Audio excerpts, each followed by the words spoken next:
Junior Martin Luther king ने कहे हैं कि अपनी मंजिल को पाने के लिए उड़ो, यदि उड़ नहीं सकते हो तो दौड़ो, यदि दौड़ नहीं सकते हो तो चलो, यदि चल नहीं सकते हो तो रेंगो, लेकिन ऐसा करना जरूर।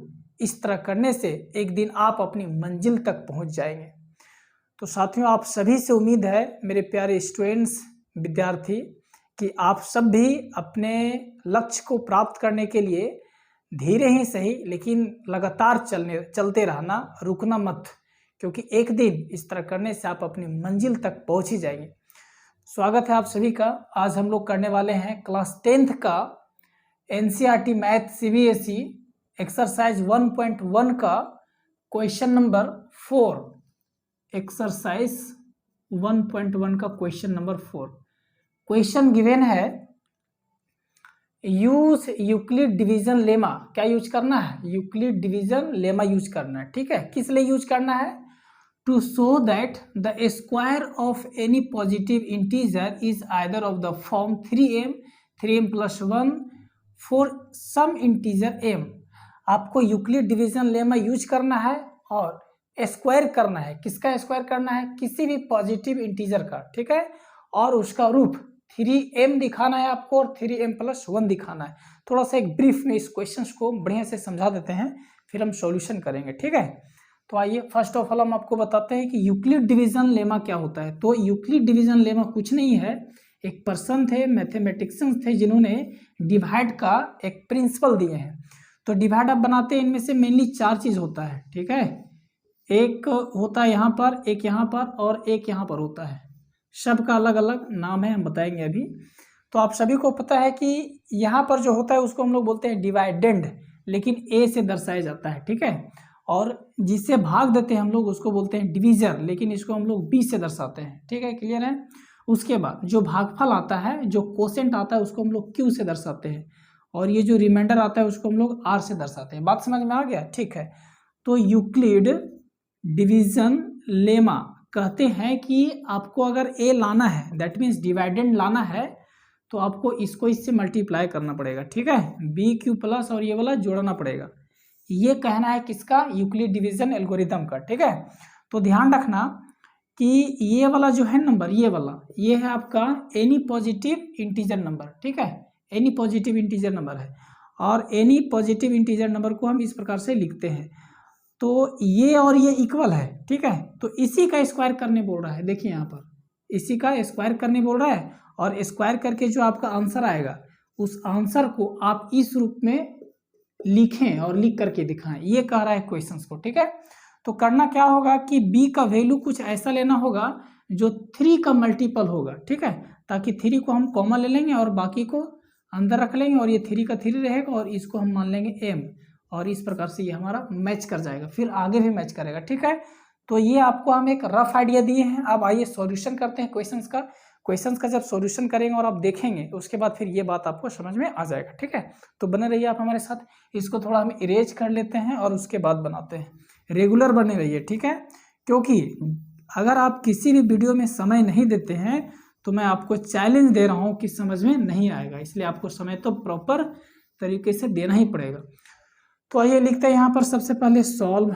ठीक है, और एकदम सिस्टमेटिक वे से सॉल्व करेंगे। फर्स्ट ऑफ ऑल ये जो बोला है ना, एनी पॉजिटिव इंटीजर, हम मान लेते हैं कि let a be any positive integer. Okay, positive integer. ठीक है, एंड ये जो b मानना था ना इधर वाले में b, तो हम लोग b इक्वल ले लेते हैं 3। ठीक है, क्योंकि हमको 3 लाना है, तो 3 का ही स्क्वायर करेंगे तो 9 होगा। 9 में 3 को कॉमन लेंगे, बाकी को ब्रैकेट में रख के ले आएंगे। ओके, सबसे पहले तो इसको हम 2 पार्ट में डिवाइड कर देते हैं, क्योंकि इसका जो सॉल्यूशंस होगा ना वो लंबा होगा, तो एक साइड में नहीं हो पाएगा। इतना मान लिया, उसके बाद फिर हमको लिखना है देयरफॉर जब हमने b बराबर 3 लिया है और जो पॉजिटिव इंटीजर है उसको a लिया है, तो क्या होगा? a इक्वल होगा 3q प्लस में r। यहाँ पर लिखना होगा कि where q is some integer. ठीक है, सम इंटीजर। उसके बाद कॉमा देके r जो होगा हमारा, r या तो बड़ा होगा जीरो से या तो जीरो के बराबर होगा, और इससे बड़ा कितना से भाग दे रहे हैं, थ्री से ना, तो थ्री होगा। रिमाइंडर से बड़ा थ्री होगा क्योंकि थ्री से नीचे ही रिमाइंडर बचेगा, ये मैंने आपको प्रीवियस वीडियो में बताया था, ठीक है। तो यहाँ पर हम लोग और करके आर का वैल्यू लिखते हैं। रिमाइंडर क्या क्या हो सकता है, थ्री से भाग दे रहे हैं तो इससे नीचे ही होगा, या तो जीरो होगा या तो वन होगा या तो टू होगा, इससे ज़्यादा नहीं हो सकता है। ओके, यहाँ पर लिखेंगे देन। अब हम एक एक करके ये जो रिमाइंडर लिखे हैं ना, एक एक करके लेंगे। पहले हम लेते हैं A equal three Q plus R था ना यहाँ पर, तो आर के जगह पर हम जीरो लेंगे। ओके, और इसका स्क्वायर कर देंगे और इसका भी स्क्वायर कर देंगे क्योंकि करने के लिए कहा है। तो ए का स्क्वायर तो ए ही हो जाएगा, और जब इसका स्क्वायर करेंगे थ्री क्यू प्लस जीरो जोड़ेंगे तो थ्री क्यू ही होगा और इसका स्क्वायर होगा, ठीक है। तो ए स्क्वायर इक्वल हमारा आ जाएगा थ्री क्यू का अगर डबल करेंगे तो थ्री थ्री जा नाइन क्यू आएगा। ओके, तो देखिए नाइन आया है ना, हमको बचाना कितना है, हर हाल में थ्री बचाना है, ध्यान से देखिएगा, थ्री बचाना है। तो नाइन क्यू में थ्री कॉमन ले लेंगे तो क्या बचेगा, थ्री अंदर बचेगा और क्यू स्क्वायर पूरे पूरे बच जाएगा। अब ये थ्री को हम थ्री लिखेंगे सेम सेम, ठीक ना, थ्री को हम लोग थ्री लिख रहे हैं और इतना को हम लोग क्या लिख देंगे, एम लिख देंगे। बात समझ में आ रहा है, हाँ, क्योंकि इसको कॉमन ले लेना है। और यहाँ पर बोल दिया है कि जो एम होगा ना, सम इंटीजर कुछ भी हो सकता है। ओके, इसके लिए कोई स्पेसिफिक नहीं है, तो यहाँ हम लोग लिख देंगे एम इक्वल कितना है, थ्री क्यू का स्क्वायर है, ठीक है। और यहाँ लिख देंगे कि m is some integer, some integer. Okay, तो ये हमारा पहला वाला मिल गया, ध्यान से देखेंगे, थ्री एम हमारा आ गया ये वाला। अब हमको लाना है ये वाला, ठीक है। तो अब हम लोग क्या करेंगे कि जो रिमाइंडर हमने जीरो लिया था तो जीरो को स्क्वायर कर दिया, अब रिमाइंडर में हम वन लेंगे, तो यहाँ पर लिखेंगे A equal three Q plus one और इसका स्क्वायर करेंगे। ओके, तो देखिए इसका स्क्वायर करते हैं तो क्या होता है, थ्री क्यू प्लस वन का स्क्वायर करेंगे हम, तो ये ए प्लस बी के फॉर्मूला पर बैठ गया, अभी इसको तोड़ना पड़ेगा। तो इसका फॉर्मूला होता है A square, that means three Q का स्क्वायर हो जाएगा। Okay, plus two A B तो टू होगा, उसके बाद A three Q plus B one होगा, प्लस में बी का स्क्वायर तो वन का स्क्वायर होगा। तो इस प्रकार से हो जाएगा हमारा थ्री क्यू का स्क्वायर नाइन क्यू का स्क्वायर होगा, ठीक है। प्लस ये सब को करेंगे तो टू थ्री जा सिक्स क्यू होगा, और वन को मल्टीप्लाई करेंगे तो सेम होगा, और प्लस में यहाँ पर वन रहेगा। अब देखिए इतना में हम कॉमन लेने जा रहे हैं, ठीक है। तो इतना में हमको कॉमन लेकर के क्या बचाना है, पहले तो थ्री बचाना है, तो थ्री को हम कॉमन लेंगे, बचेगा क्या, थ्री थ्री जा नाइन क्यू का स्क्वायर बचेगा, प्लस थ्री टू जा सिक्स, और ये क्यू बचेगा। उसके बाद ये प्लस को छोड़ देना है, प्लस वन को ना छोड़ देना है क्योंकि बचाना भी तो है, इसलिए इसको छोड़ देना है, ठीक है। अब हम लोग देखिए क्या लिखते हैं, ये थ्री है थ्री, अब यहाँ पर इनको हम मान लेंगे एम, क्योंकि हमको एम तो चाहिए, और ये प्लस वाला प्लस वन को हम लोग यहाँ पर लिख देंगे, और ब्रैकेट में लिखना होगा कि ये वाला जो एम है ये इसके बराबर है, three Q square plus two Q के बराबर है।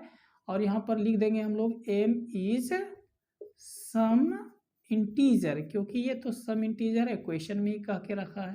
बात समझ में आ गया। ओके, तो देखिए ये वाला जो हमारा आ गया ना, ये वाला ये किससे मैच किया, ध्यान दे तो आप, इससे मैच किया, ठीक है। तो रिमाइंडर में यहाँ पर तीन संभावनाएं बन रही थी, जीरो एक दो, तो जीरो तो हमने यहाँ पर ले आया, वन वाला यहाँ किया, अब टू वाला करते हैं। तो लिखेंगे हम लोग A equal three Q plus two का होल स्क्वायर, और इसका भी होल स्क्वायर करेंगे, ठीक है, क्योंकि स्क्वायर करना है और उसके बाद जो रिजल्ट आएगा उसको इस फॉर्म में दिखाना है। तो ये भी बैठ गया ए प्लस बी के होल स्क्वायर पर, तो क्या होता है आपको पता है कि ए स्क्वायर तो ए की जगह पर थ्री क्यू है तो इसी का स्क्वायर करेंगे, प्लस टू ए बी, तो टू ए कितना है थ्री क्यू इंटू बी, तो बी कितना है टू है, प्लस में बी का स्क्वायर तो टू का स्क्वायर होगा, तो ये हो जाएगा नाइन क्यू का स्क्वायर, प्लस ये सबको मल्टीप्लाई करेंगे तो हो जाएगा टू थ्री जा सिक्स, टू जा ट्वेल्व क्यू हो जाएगा, और प्लस में ये टू टू जा फोर हो जाएगा। बात समझ में आ गया। अब थोड़ा सा यहाँ पर करना क्या है कि वन बचाना है, फिर से हमको वन बचाना है, क्योंकि तीन ठो संभावनाएं बन रही थी रिमाइंडर के लिए, तो दो ठो हमने निकाल चुका है रिमाइंडर को लेकर के, अब थर्ड वाला निकालना है और फिर यही चीज दिखाना है।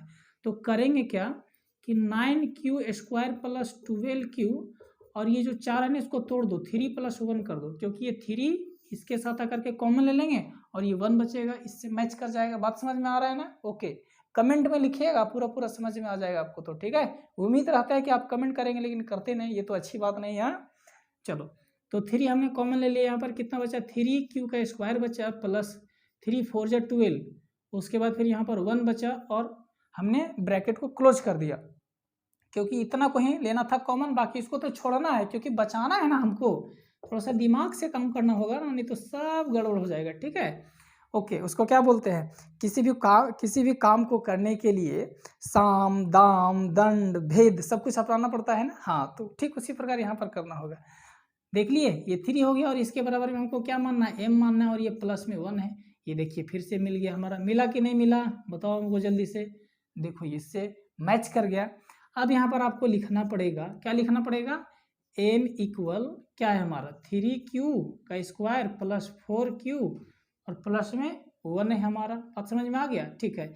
और यहाँ पर लिखना पड़ेगा कि m इज सम इंटीजर, चलिए शॉर्ट में हमने लिख दिया इंटीजर। तो ये वाला हमारा मैच कर गया, कहाँ से, इसको थोड़ा सा हम ब्रैकेट कर देते हैं, यहाँ से मैच कर गया, इस फॉर्म में तो हम लिख ही सकते हैं।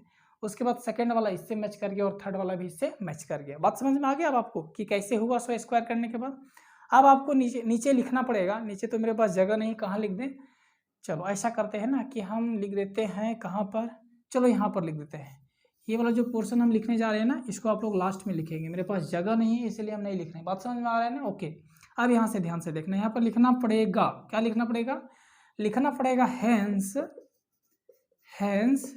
It can be said that क्या, द स्क्वायर, यहाँ से उतार देना है सेम, बाकी कोई बड़ा काम है क्या, सब तो यहीं पर दिया हुआ है, कोई प्रॉब्लम तो है नहीं। The square of any positive, okay, positive integer, okay, integer is either of the form 3m, उसके बाद और 3m प्लस 1, इतना लिख देना है, हमारा बन गया। नंबर लेके अब आ गए। अब बताना कि आपको कैसा लगा। इसके बाद नेक्स्ट क्वेश्चन बच रहा है उसको भी करेंगे, और साथ साथ आपको एक खुशखबरी सुना देते हैं, क्योंकि मैथ्स तो अभी हम चला ही रहे हैं, इसके बाद फिर हम साइंस चलाने वाले हैं, एसएसटी का कंप्लीट वीडियो लेकर आने वाले हैं और एक एक करके आपके खोपड़ी तक पहुंचाने वाले हैं, ठीक है। और बेहतरीन आपका कंसेप्ट बनेगा, आपका पावर बनेगा क्वेश्चंस को सॉल्व करने का, इसलिए जरा सा भी टेंशन नहीं लेना है। बस करना क्या है कि इस वीडियो को 10th क्लास के स्टूडेंट्स तक पहुंचा दीजिए, ये आपका काम रहा, ठीक है। प्रॉमिस करें आप ऐसा करेंगे, ठीक है। और कमेंट करें आपको कैसा लग रहा है।